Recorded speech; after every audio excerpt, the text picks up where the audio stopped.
So, I mean, the kind of, just get to grips with it. It's cheap enough to start. Just start experimenting, get going, roll your sleeves up. Experimental scientist type of B2B marketing. Yeah. I mean, as the market now moves to embrace this kind of marketing automation technology, what's going to happen is what happens with every wave of technology is that the differentiation that the early adopters get from using this technology is going to go away. And everyone's going to be using it. And the question then is, how do you actually start to differentiate? And the big thing in Velocity's life is content. And how do you, and our argument, we're an agency, we're selling these services, so we're biased, but our argument is that the bar for content is higher than it's ever been before. Of course, it has to be better. The trouble with that argument, from our perspective, is what is good? How do you judge good in content? How do you use content effectively? How do you build a strategy that works? How do you tweak it? How do you calibrate it? What do you think about content marketing? So I think on three things. I think, given what we talked about, B2B being almost B2P, business to person, and thinking about the people that you're dealing with, and building an emotional connection. I think firstly your content has to have a human angle to it. I think, the world is littered with B2B data sheets and brochures, which are so dull. I don't know who would ever bother to read them, but people think they do because they still keep producing them.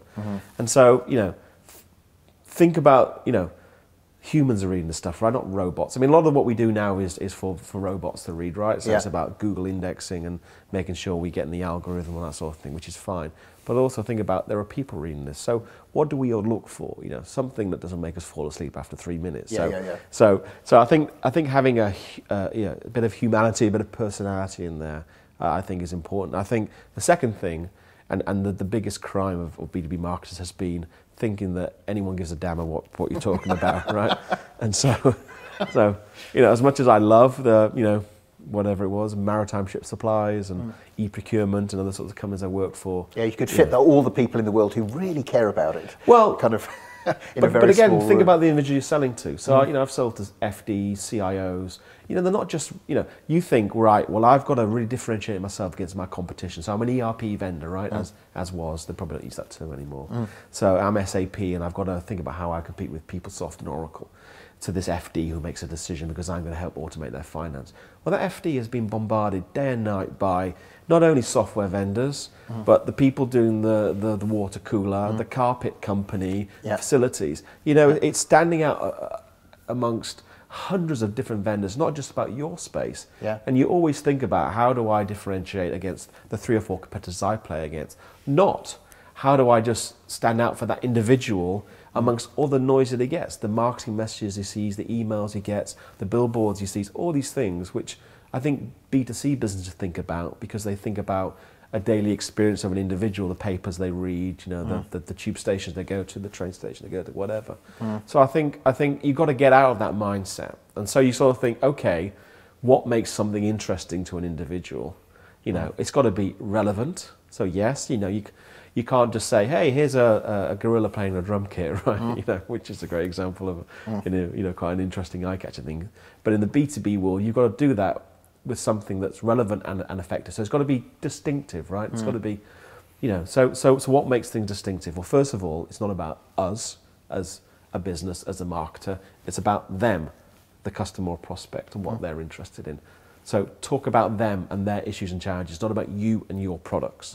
That's the first thing, I think. I think you've got to think about having an interesting point of view.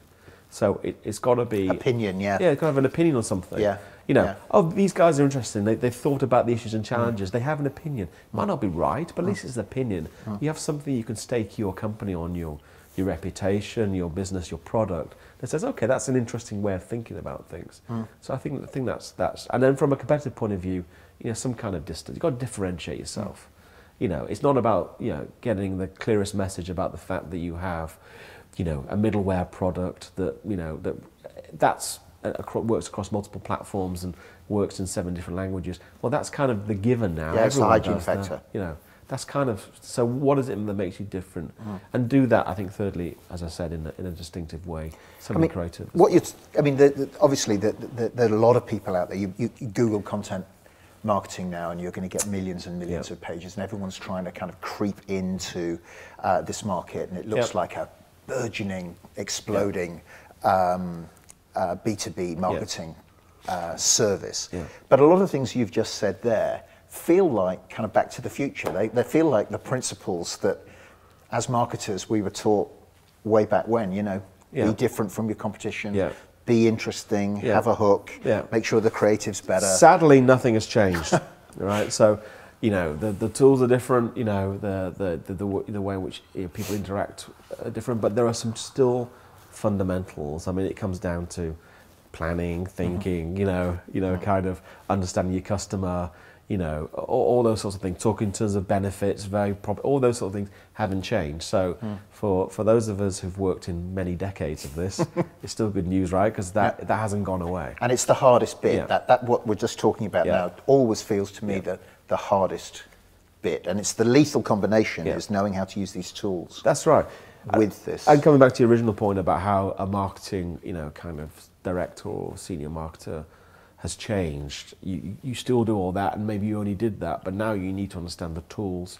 And I think you have to live and breathe them as well. So, you know, one of the things, I interviewed someone today for, you know, not for a very senior role, but for quite a senior role, and, you know, I go through the list. Do you use Facebook? Yes. Do you use Twitter? No. Do you use Foursquare? You know, you've got to have a willingness to kind of at least appreciate these things, these kind of networks. I think, you know, even if you don't use them, you should have said, yeah, I understand how they fit. You know, I'm not saying all these things are appropriate for everyone, but you should understand the things in your tool bag, because actually, yeah, they're quite powerful.